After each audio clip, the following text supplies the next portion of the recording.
कारण काही विचार दुष्फल असतात, काही विचार निष्फल असतात आणि काही विचार हे सफल असतात. काही वेळेला विचार भलताच केला जातो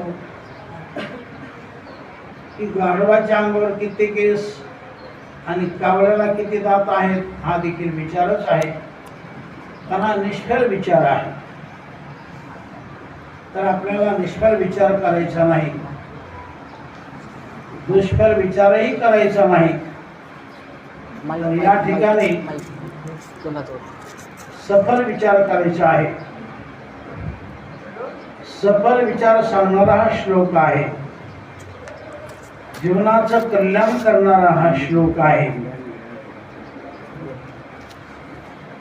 अर्थात मृत्यू समयी काय चिंतन असावं, कोणता विचार असावा आणि काय करून आपलं शरीर सोडावं, असा महत्त्वाचा विचार यामध्ये भगवान अर्जुनाचं निमित्त करून पूर्ण जगाला सांगत आहे की अंतकालेच मामेव स्मरण मुक्त्वा कलेवरम यत् प्रयाति समद्भावम याती नास्त्यत्र संशयः.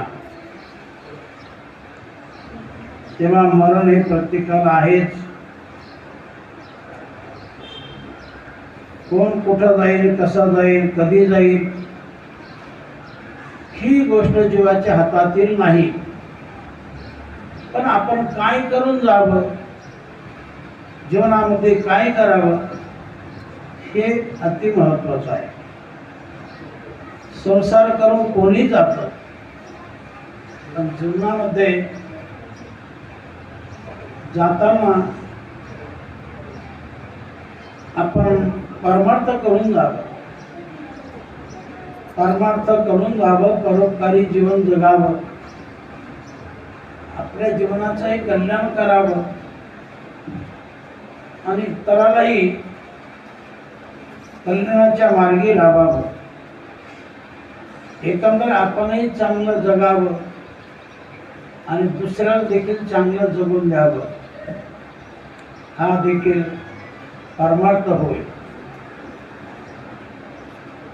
जगाने आपल्यासाठी काय केलं हे पाहण्यापेक्षा आपण जगासाठी काय करतो हा विचार देखील महत्त्वाचा आहे.